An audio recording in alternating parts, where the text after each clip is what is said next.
সম্মানিত হাজির, বলতে চেয়েছিলাম আল্লাহ রাসূল সাল্লাল্লাহু আলাইহি ওয়াসাল্লাম বললেন আফদালুয যিকরি তিলাওয়াতুল কুরআন, নফল ইবাদতের মধ্যে সবচেয়ে উত্তম নফল ইবাদত হলো, সবচেয়ে উত্তম জিকির হলো কোরআন তেলাওয়াত। চিল্লায়ে বলেন সুবহানাল্লাহ। এবং সেই কোরআন তেলাওয়াত করলে জানেন কি হবে? সেই কোরআন তেলাওয়াত করলে বান্দা একটি অক্ষর তেলাওয়াত করবা, আমার আল্লাহ তোমার আমলনামার মধ্যে একটি সওয়াব দিয়ে দেয়। সুবহানাল্লাহ।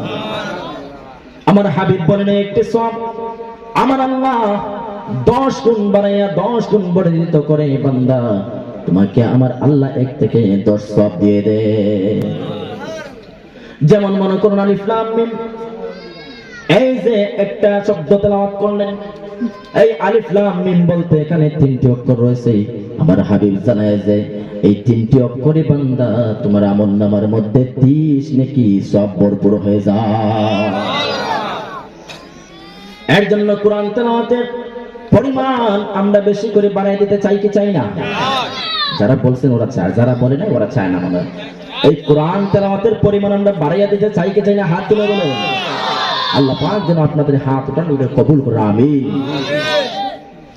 এই কোরআন তেলাওয়াত যদি আপনি করেন শুধু দুনিয়ার জমিনের নকি পাইবা না, আরো আছে। কি আছে?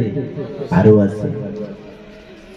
আল্লাহর হাবিব সাল্লাল্লাহু আলাইহি ওয়াসাল্লাম বলেন এই কোরআন তোমাকে সুপারিশকারী হয়, এই কোরআন তোমাকে সুপারিশ করে আল্লাহ জান্নাতের মধ্যে পৌঁছাইয়া দেয়।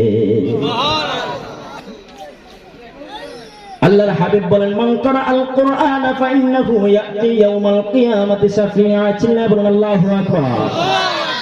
আল্লাহর হাবিব বলেন আমার উম্মতেরা তোমরা বেশি বেশি করে তেলাওয়াতের পাওয়ার বাড়াইয়া দাও, তেলাওয়াতের পরিমাণ বাড়াইয়া দাও, কেননা হাসরের ময়দানে এই কোরআন তোমাকে জান্নাতে নিয়ে যাবে। সুবহানাল্লাহ। এই কোরআন তোমাকে সুপারিশ করে জান্নাতের মধ্যে পৌঁছায় দেবে। আমার আল্লাহ বলেন বান্দা তুমি বেশি বেশি করে কোরআন তেলাওয়াত করো, কোরআন তেলাওয়াত করো, তোমার অন্তরের জঙ্গারগুলো দূর হয়ে যাবে। তোমার কোরআনের প্রতি বেশি একটা মহব্বত ঢুকায় দাও, কোরআনের প্রতি তোমার ভালোবাসা ঢুকায়